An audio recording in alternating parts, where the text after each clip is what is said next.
Et voilà, mesdames, messieurs, ce soir, nous avons le plaisir d'avoir avec nous monsieur Jean Messihaki, expert international en économie. Bonsoir, bienvenue. Bonsoir, madame. Alors, aujourd'hui, on va commencer par l'Union africaine. Tout d'abord, c'est le 31e sommet de l'Union africaine, axé sur, bien sûr, plusieurs questions qui concernent le continent africain, mais c'est surtout la réforme institutionnelle de l'Union. Alors, tout à fait. Bon, l'Union, comme vous le savez, a un problème financier majeur, puisque 50% de son budget dépend des donateurs et à peu près 97% des opérations que l'Union africaine finance proviennent également de donateurs. Donc il y a un problème, si vous voulez, d'indépendance financière de l'Union africaine, dont je crois qu'il est envisagé de prélever 0,2% du montant des importations des pays pour pouvoir avoir cette autonomie financière et véritablement pouvoir faire financer par les Africains les investissements et les opérations africaines. Donc ça, c'est une première réforme qui, à mon avis, est indispensable, parce que jusqu'à présent, je pense que l'Union africaine est un peu une coquille financière vide, ou en tout cas, elle est très dépendante de l'étranger. Or, comme vitrine de l'Afrique, ça pose problème, puisque précisément, l'Afrique a tous les moyens de pouvoir s'autonomiser et de pouvoir gagner son indépendance. Ouais. Alors, autre question aussi qui était sur l'agenda du sommet, c'était le conflit du Sahara. Pour la première fois, on voit le drapeau, en fait, leur drapeau qui était présent à Nouakchott. Alors, comment aussi vous voyez cette question et est-ce que peut-être on arrivera à une solution rapide? Mais écoutez, je pense que c'est une excellente nouvelle que le drapeau du Sahara occidental figure à ce sommet, d'autant plus que le Maroc y participe aussi.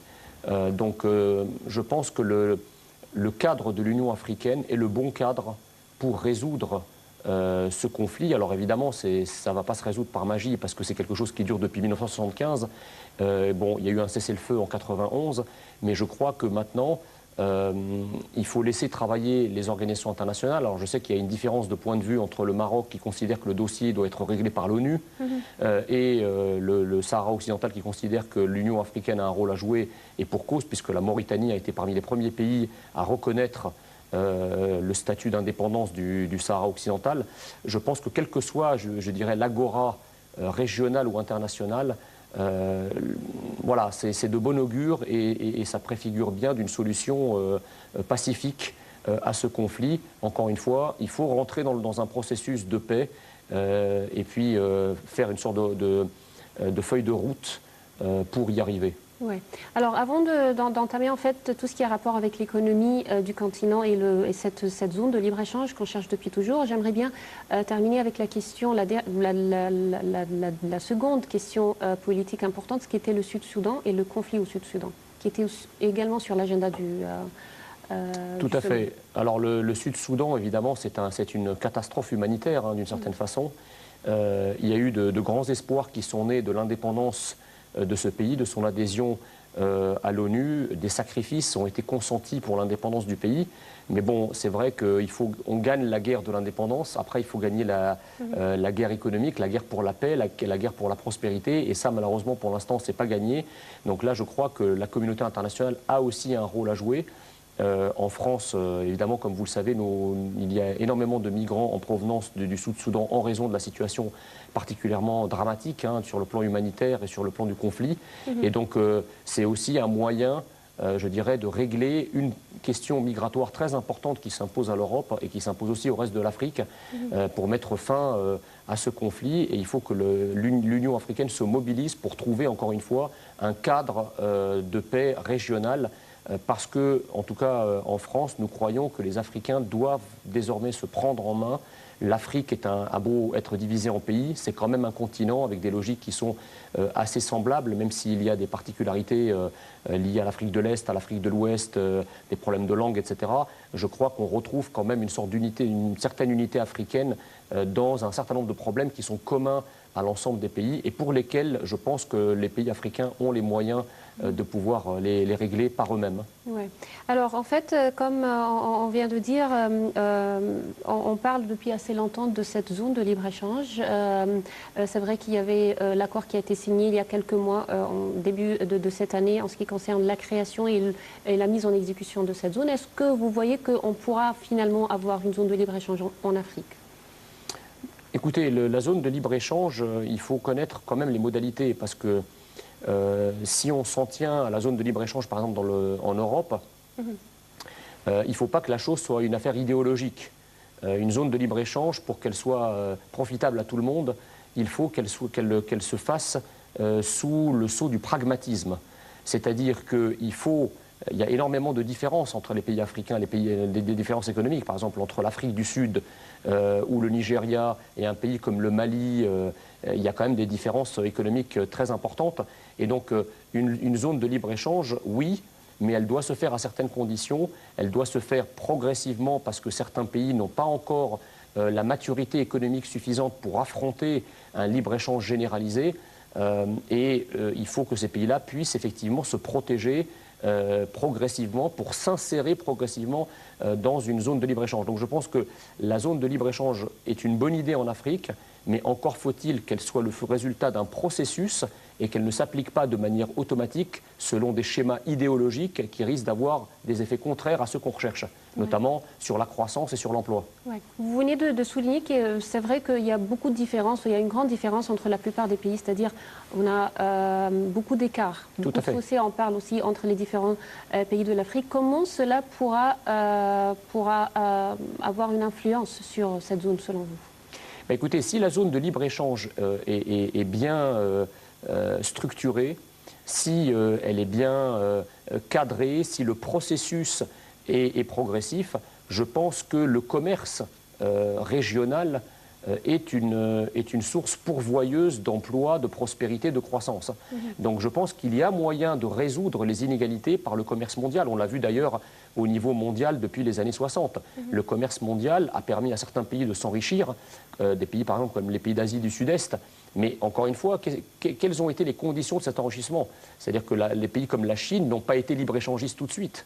Ils ont été pendant très longtemps protectionnistes. Ils ont fait émerger par des investissements massifs des industries progressives, en imitant d'abord des industries européennes, puis en s'autonomisant au niveau industriel. Et une fois que leur appareil productif a été au niveau international, là, ils ont commencé petit à petit à ouvrir leurs frontières pour s'insérer progressivement dans le commerce international. Ainsi en est-il du commerce régional. Ouais. Donc le commerce régional n'est jamais, si vous voulez, qu'un cadre un peu plus petit de ces grands principes que nous avons vus au niveau mondial et de l'apport du libre-échange sur le commerce de certains pays. Je pense que les pays africains doivent faire très attention parce que, d'une part, le libre-échangisme est une idéologie et il ne faut pas verser dans l'idéologie parce que, encore une fois, ça peut être très dangereux. Et il faut surtout que le libre-échange soit fait à petits pas, notamment pour les pays qui sont les plus en retard, pour leur donner la possibilité de s'insérer progressivement dans une zone qui puisse leur être profitable et qui ne soit pas destructrice de leur appareil productif. Ouais. Et est-ce qu'on pourra faire ça sans avoir une monnaie unique en Afrique, bien sûr? Alors, vous savez, il n'y a qu'un seul exemple au monde de monnaie unique, c'est la zone euro. Ouais. Bon, si on prend cet exemple-là, et je peux vous en parler parce qu'il se trouve que j'ai fait ma thèse de doctorat dessus, si on prend cet exemple-là, ce n'est pas un exemple très brillant. Parce que pour qu'il y ait une zone monétaire, pour qu'il y ait une monnaie unique, encore faut-il qu'il y ait une zone monétaire optimale, c'est-à-dire qu'on puisse contrebalancer la disparition de la monnaie par d'autres facteurs d'équilibre, que ce soit la mobilité du facteur travail, par exemple, que ce soit l'intégration des marchés financiers. Et donc, par exemple, sur la zone euro, ça n'a pas marché, puisqu'on a supprimé la capacité de stabilisation des déséquilibres économiques entre les pays, qui était possible avec des dévaluations et des réévaluations des monnaies. Et aujourd'hui, ces mécanismes-là, on les a fait disparaître puisqu'il n'y a plus de monnaie. Et en revanche, on n'a pas d'autres mécanismes permettant de les équilibrer. Ce qui fait qu'un pays comme l'Allemagne a des excédents commerciaux immenses et des pays comme les pays d'Europe du Sud, l'Italie, l'Espagne et même la France ont des déficits très importants. Donc je crois que l'exemple de la zone euro montre qu'il faut être très prudent avec la création d'une monnaie unique. D'ailleurs, même les pays du Golfe, qui sont pourtant des pays très intégrés, ils ont la même culture, le même système économique, les mêmes ressources pétrolières, le même système politique, et qui serait la zone monétaire optimale dans laquelle on pourrait avoir une monnaie unique, ne l'ont pas fait. Donc je pense qu'il y a quand même beaucoup plus de différences entre les pays africains linguistique, politique, historique, culturelle qu'entre les pays du Golfe et encore plus qu'entre les pays européens. Donc je pense que pour l'instant, il faut voir comment d'abord évolue la zone euro, puisque la zone euro n'est pas encore tirée d'affaire. Et il appartient aux Africains de mettre ça, en tout cas c'est mon conseil, de mettre ça sur le côté pour l'instant. Oui. Mais en fait, ce que je voulais savoir, est-ce qu'on pourra le faire sans une monnaie unique? Est-ce que bien sûr. Oui, bien sûr. Mais écoutez, qu'est-ce qui se passe à travers le monde? À travers le monde, l'Organisation mondiale du commerce promeut le libre-échange entre les pays. Il y a les fameux rounds de négociations. Et en même temps, on n'a pas une monnaie unique mondiale. Au contraire, je pense que l'existence de monnaie permet aussi de résoudre les déséquilibres commerciaux entre les pays. Donc pouvoir disposer de sa monnaie pour un pays est aussi un atout pour gérer le libre-échange de manière intelligente et pour pouvoir amortir les chocs exogènes que l'économie peut enregistrer par rapport à des déséquilibres avec d'autres partenaires commerciaux. Oui, exactement. Alors, qu'est-ce qui, selon vous, en Afrique, entrave encore d'avoir une zone assez réussie? C'est-à-dire, c'est vrai qu'on a des problèmes en ce qui concerne le transport, la sécurité, par exemple. Qu'est-ce qui, selon vous, le grand problème de l'Afrique pour parvenir à une telle zone? Vous savez, il y a quelque chose qui, moi, m'a beaucoup frappé, qui émane du rapport Borloo, puisque Jean-Louis Borloo, notre ancien ministre, a beaucoup travaillé sur l'Afrique et s'intéresse sur l'Afrique. Il avait montré une image qui m'avait beaucoup frappé. Il avait montré une image satellitaire du monde dans la nuit, c'est-à-dire de la partie du monde qui est dans la nuit. Et on avait vu, si vous voulez, le continent africain complètement noir. C'est-à-dire qu'il n'y a pas d'électricité. Et la différence, si vous voulez, avec la lumière qu'il y a dans les pays européens pendant la nuit, donc l'électrification, et les pays africains, c'est quelque chose d'assez extraordinaire. Donc, premièrement, déjà, quelque chose comme l'électricité, l'électrification du continent africain est un défi majeur, parce que sans électricité, on ne peut rien faire. Et ensuite, bien entendu, il y a toute la question des infrastructures, les infrastructures routières, les infrastructures ferroviaires, les infrastructures portuaires, notamment, je dirais, les liaisons entre les pays, parce que certains pays ont des réseaux de transport extrêmement modernes, mais à l'intérieur de leur pays, il faut développer les réseaux régionaux, les réseaux transfrontaliers. Pour l'instant, tout ça n'est pas fait. Et la théorie économique enseigne qu'effectivement, le taux de croissance d'une économie peut être lesté par des investissements en infrastructures insuffisants. Donc il faut effectivement avoir un grand plan, une sorte de plan Marshall de l'investissement public. On peut le faire aussi à travers des partenariats publics-privés si les États n'ont pas nécessairement les moyens, mais il faut encore faut-il les ficeler de manière intelligente pour pas qu'il y ait des dérapages financiers. Je pense que les investissements en infrastructure sont primordiaux si on veut développer le commerce, parce que le commerce, c'est quoi? C'est je te vends une marchandise et tu me la payes, mais il faut que je te l'achemine. Si on a des difficultés pour s'imaginer comment la marchandise va être acheminée, c'est évidemment un frein. Oui, c'est vrai. Alors en fait, c'est depuis toujours que les richesses en Afrique ont été convoitées par les pays dans le monde entier, les pays occidentaux, soit en Europe, soit en Asie maintenant. Est-ce que cela, selon vous, va influencer négativement ou positivement le libre-échange en Afrique? Écoutez, tout dépend comment c'est fait. Si effectivement on arrive à résoudre l'épineuse question de la corruption, parce que nous n'en avons pas parlé, et c'est quelque chose qui est, je dirais, à l'ordre du jour du sommet, bien entendu, l'Afrique est un continent potentiellement très riche en matières premières. Et si effectivement la gouvernance était au rendez-vous et que ces matières premières étaient exploitées de manière rationnelle par des gouvernements efficaces, par des États efficaces, ça serait un atout extraordinaire pour le développement de l'Afrique et le rattrapage économique de l'Afrique. Maintenant, il faut effectivement résoudre la question de la corruption. Je rappelle quand même qu'aujourd'hui, il y a un sujet dont on n'a pas parlé, c'est l'intervention de la Chine en Afrique, qui est le nouveau pays qui aujourd'hui a pignon sur rue dans les pays africains. Et je pense que la Chine a su utiliser tout le système de corruption qu'il y a dans certains pays pour s'imposer comme une sorte de puissance néocoloniale en Afrique, qui fait d'ailleurs que certains partenaires africains que je suis amené à rencontrer dans le cadre de mes fonctions regrettent la présence de la France et regrettent les partenariats avec la France. D'abord parce que la Chine arrive, les Africains ne sont pas très satisfaits des biens et services, de la qualité des biens et services que les Chinois vendent, et ils ne sont pas non plus très satisfaits des infrastructures qui sont construites par la Chine. Donc je pense que la question de la corruption doit être réglée, la question des infrastructures Et évidemment, ces richesses naturelles dont dispose l'Afrique doivent pouvoir être exploitées rationnellement pour constituer une source de financement permettant le financement, je dirais, de tous ces projets d'infrastructures indispensables au continent. Ouais. Reste en fait le problème, je crois, parmi les problèmes les plus importants, c'est les conflits internes qui ravagent la plupart des pays de l'Afrique. Alors, comment y mettre fin et est-ce que c'est le seul moyen de parvenir vraiment à rétablir la sécurité et le développement dans le continent? Vous savez, le problème, c'est que l'Afrique a aussi souffert d'une idéologie qui est née dans les années 70, qui considère que tout ce qui est étatique doit être allégé, que l'intervention de l'État dans l'économie est une mauvaise chose, que la présence même parfois de l'État comme organe régulateur n'est pas non plus une bonne chose. Le problème de l'Afrique aujourd'hui, ce n'est pas dans la plupart des pays un problème de trop d'États, c'est un problème qu'il n'y a pas assez d'États. Vous prenez un État comme le Mali, par exemple, où tout ce qu'on appelle les pays de l'arc de crise sont des pays où les États sont des États défaillants, ce qu'on appelle la zone des États faillis. Et donc, effectivement, je pense qu'il faut commencer par reconstruire les États, parce qu'il n'y a pas de marché sans État. C'est ce que nous enseigne d'ailleurs la théorie libérale. Ouais. La théorie libérale dit qu'il faut un État gendarme, c'est-à-dire que c'est un État qui est capable de délivrer des droits de propriété, c'est un État qui est capable de les faire respecter. Tant que vous n'avez pas d'État qui est capable de garantir la propriété privée, qui est capable de garantir les droits de propriété, qui est capable de garantir la sécurité du marché, vous ne pouvez pas avoir de marché qui fonctionne normalement.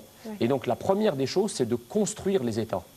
C'est ce qu'on appelle en anglais le state building, c'est-à-dire être effectivement capable d'avoir une construction gouvernementale rationnelle, y compris par la coopération internationale, parce que des pays comme la France, par exemple, ont une grande tradition étatique, des pays comme l'Égypte ont une grande tradition étatique, et il faut faire jouer la coopération en ce sens pour aider les États africains, en tout cas les pays africains, à se doter d'États efficients, d'États efficaces, parce que plus un État est efficace, moins il y a de corruption. Vous voyez, la corruption elle dépend aussi beaucoup des structures insuffisantes de l'État, des structures de contrôle, etc. Et donc, une fois qu'on a construit cette colonne vertébrale qu'est l'organisation gouvernementale, après, on peut organiser le pays. Donc, si vous voulez, la plupart des problèmes africains, je ne vais pas dire qu'ils se règlent uniquement par la présence de l'État. La présence de l'État est une présence nécessaire, mais non suffisante. Et ensuite, il faut évidemment que pour les cas de conflit, on a des structures internationales pour le règlement de ce type de conflit, l'ONU notamment, et il faut que les grandes puissances interviennent, cessent en fait d'utiliser l'Afrique parfois comme comme un terrain de rapport de force ou un terrain de guerre entre elles, et il faut que les pays africains eux-mêmes prennent leur sécurité en charge. C'est d'ailleurs l'un des objets du sommet, le G5 Sahel, puisque vous savez que la France, par exemple, intervient dans le cadre de l'opération Barkhane au Mali. Il faut aussi que les pays africains, à un moment, se prennent en main, se prennent en charge pour régler entre eux leurs propres conflits. Ouais. Alors, puisque vous venez de parler en fait du G5 Sahel, en fait, au lendemain d'une nouvelle attaque contre la force conjointe du G5 Sahel, le chef de l'État français s'est rendu aujourd'hui en Mauritanie. Emmanuel Macron est arrivé à Nouakchott pour un déjeuner avec les chefs d'État de l'Union africaine, suivi d'une rencontre avec ses homologues du G5 Sahel, un double échange consacré à la sécurité en Afrique. Tout de suite, nous allons voir plus de détails consacrés à la visite de M. Macron à Nouakchott aujourd'hui, et puis on revient pour plus d'explications.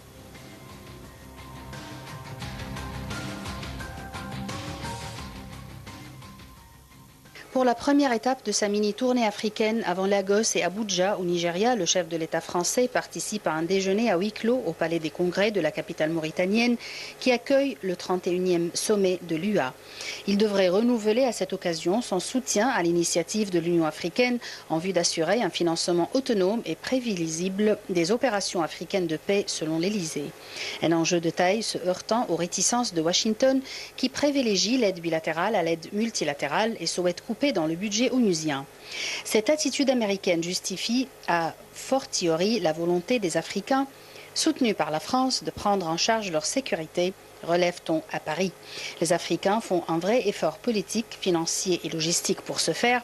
Ce serait paradoxal que les États-Unis nous disent on ne va pas les aider au moment où les Africains font eux-mêmes l'effort. La marge de manœuvre s'annonce étroite. Un financement autonome et prévisible des opérations africaines de paix, également prôné par l'ONU afin de réduire l'écart entre les objectifs et les ressources, suggère une hausse ou du moins un maintien des contributions des États membres. Or, les États-Unis, premiers contributeurs individuels au budget de maintien de la paix, ont décidé sous l'administration Trump de réduire leur part à 25% du total contre 28,5% actuellement.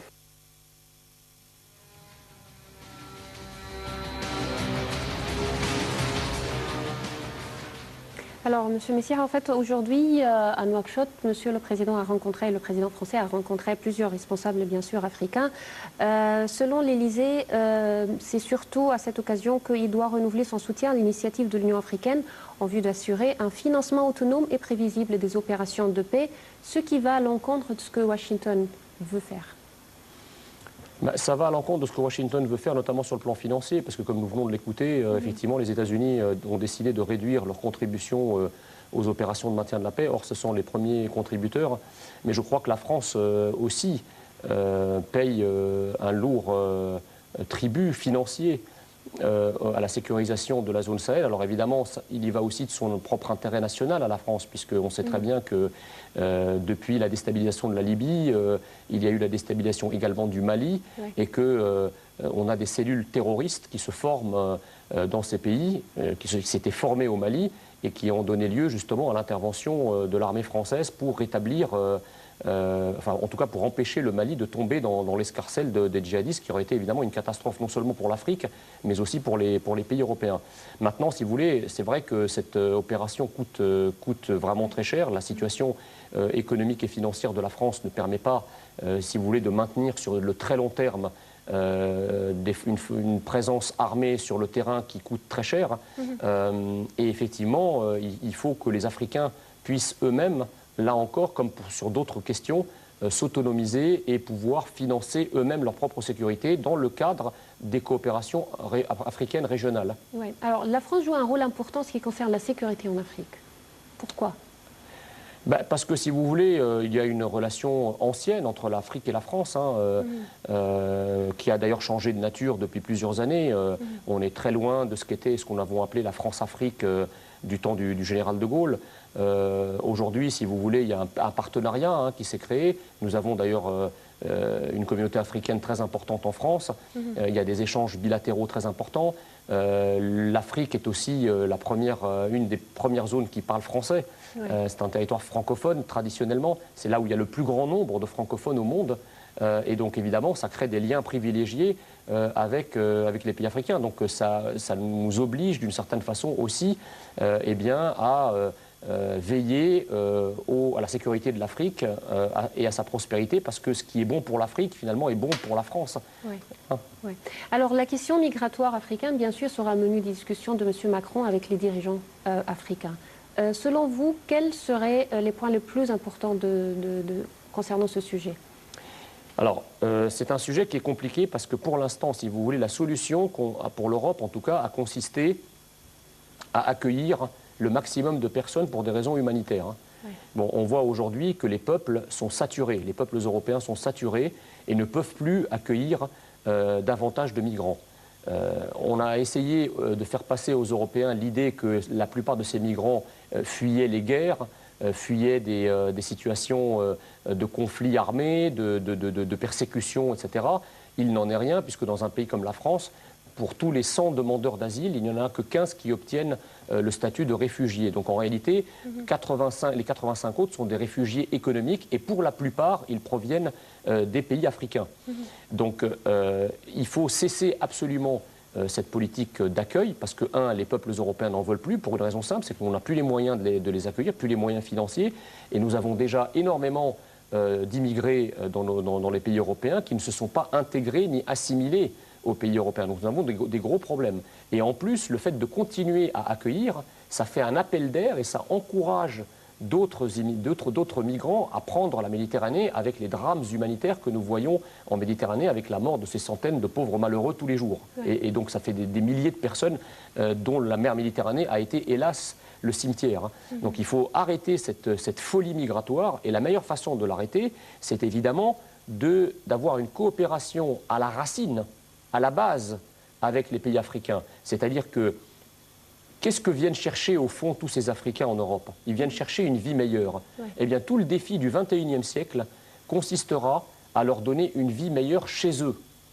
Et donc, effectivement, lancer un grand plan de coopération financière, de coopération économique, de coopération commerciale, pour créer des investissements, des projets susceptibles de fixer ces populations dans leur pays d'origine. Parce que si on ne fait pas ça, compte tenu de la démographie galopante du continent, la question migratoire ne se réglera jamais, c'est un puits sans fond. Donc la meilleure façon, ce n'est pas d'accueillir les gens chez nous, parce qu'on ne peut pas accueillir tout le continent africain chez nous. Il faut effectivement envisager des scénarios beaucoup plus équilibrés, beaucoup plus responsables, qui permettent aux gens, eh bien, aux Africains, de trouver la prospérité et le bien-être et le bien-vivre chez eux à travers une croissance économique soutenable, à travers des investissements pourvoyeurs d'emplois, pourvoyeurs de croissance, qui permettent effectivement eh bien, de créer une espèce de classe moyenne africaine et de fixer les Africains, de donner un horizon, je dirais, positif, optimiste aux populations africaines chez elles, sur leur continent. Donc ça, c'est le grand défi du XXIe siècle. Et la question migratoire, à mon avis, c'est avant tout une question économique. Oui, c'est avant tout une question économique et une question financière. Et je pense que le président Macron se devra de rappeler cette évidence. Parce que s'il envoie le message en disant, sous des prétextes humanistes, que nous continuerons à accueillir des populations, ces propos seront évidemment irresponsables pour les Africains qui, à ce moment-là, se sentiront, je dirais, à risquer leur vie en Méditerranée avec les risques, avec les dangers que l'on connaît, et pour les peuples européens, évidemment, des déstabilisations des pays européens, de l'identité de certains pays européens, et avec, vous savez, les récents résultats politiques dans les pays européens montrent le refus absolu des peuples européens d'accueillir davantage d'immigrés. Oui. La nouvelle majorité en Italie, la nouvelle majorité en Autriche, les pays de Visegrad, il y a quand même un front du refus maintenant dans les pays européens, un front qui consiste à dire stop à l'immigration. Oui. On espère vraiment trouver une solution rapide pour cette question. De toute façon, je vous remercie infiniment, Monsieur Jean-Mé Messira. Je rappelle, vous êtes un expert international en économie. Merci beaucoup. Je vous en prie. Merci beaucoup. Merci. Merci, Mesdames, Messieurs. C'était tout pour cette édition de Direct. Rendez-vous demain, une nouvelle édition. Bonne soirée.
Involves a lot of research, attention to detail, and the ability to pick out the relevant points. We can create a perfectly tailored news bulletin for you.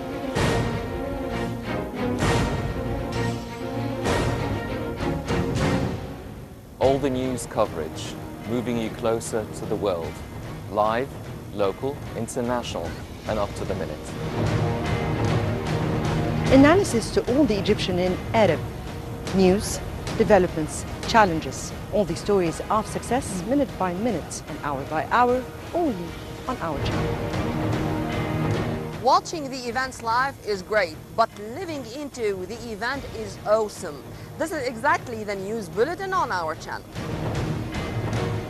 We're covering stories that make headlines not only locally, but also regionally and internationally. Egypt's leading role in the region. Also tourism, culture, Egypt's soft power on Nile TV. Nile TV International, the voice of Egypt to the world.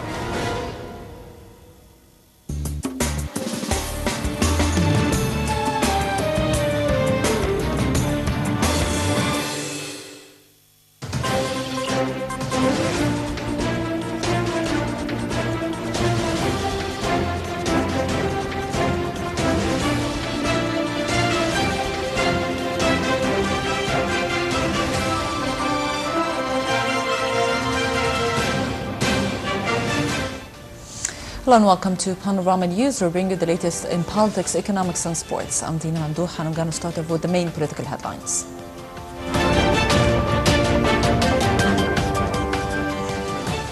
President Sisi discusses an insurance system against road accidents. AU summit wraps up on Monday. And Jordan to hold talks with Russia over Syria.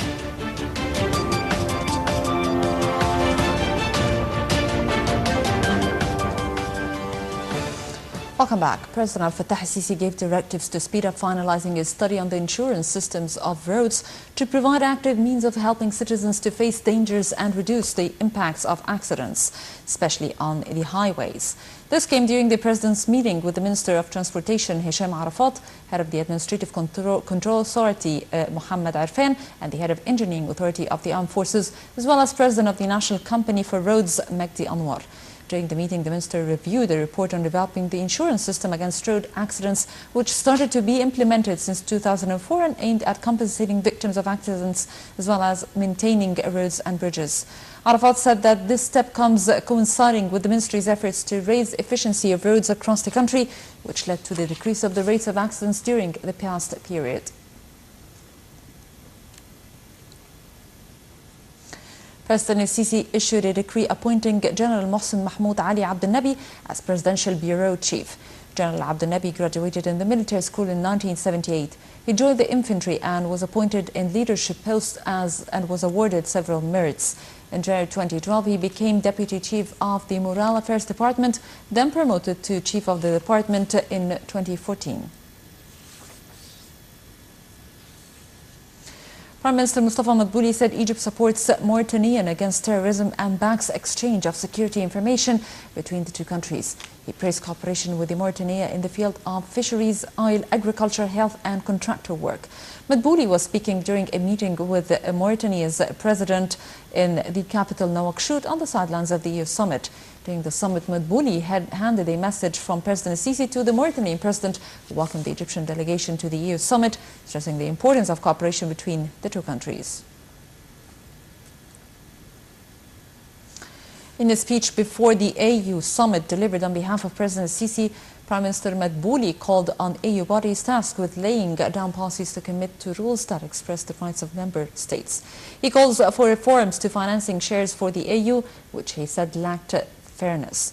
He said Egypt is in support of effort to reform and develop the AU and its bodies, stressing the importance of keeping in place the system of electing members of the AU Commission. He also said there is a need to study the mechanism of rotating the housing of sons among member states. Madbouli called for the UN to shoulder the responsibility of financing 75% of peace fund budget, tasked with finding solutions for the